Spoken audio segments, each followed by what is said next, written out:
tous, ici Manga Anime Fan. On se retrouve aujourd'hui pour une nouvelle manga review. On débute la journée en force, en puissance, avec le dernier one-shot de Bizarre's Adventure d'Araki, d'Hirohiko Araki, avec Under Execution, Under Jailbreak, publié par Delco Tonkam dans leur magnifique coffret qui vient tout juste d'arriver au Québec. Donc, c'est un gros 85$, mais c'est toutes des perles.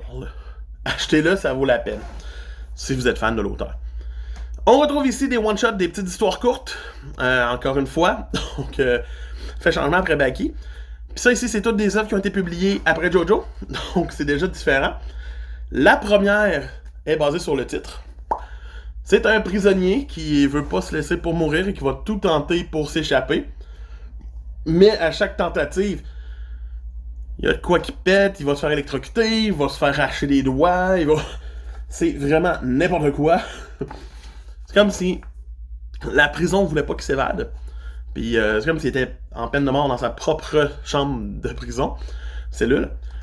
Et il va finir par avoir accès à la liberté, mais il va dire « Non, il y a un piège, je ne trouve pas ça. » Puis 50 ans plus tard, il est encore dans la prison en mode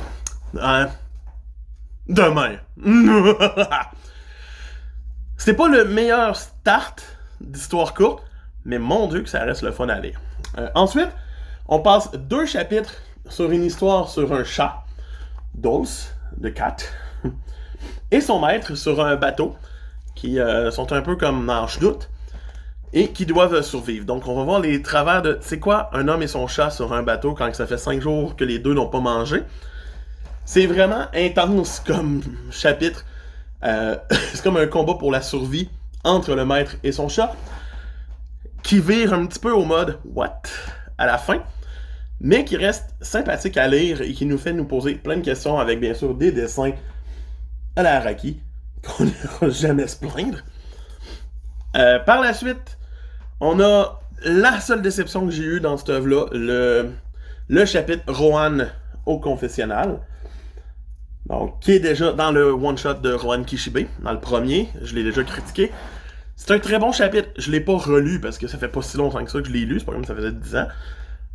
C'est un très bon chapitre, c'est fun qu'il soit imprimé sur une plus grosse qualité de papier et tout. Mais, j'étais comme, mais c'est déjà un one-shot que je possède ailleurs. Mais bon, ça arrive, qu'est-ce que vous voulez. Par la suite, on va avoir la dernière histoire en 3 chapitres, qui est Dead Man's Question, avec ce personnage. Qu'au début, on sait pas trop c'est qui, puis quand il dit son nom, on fait « Wow!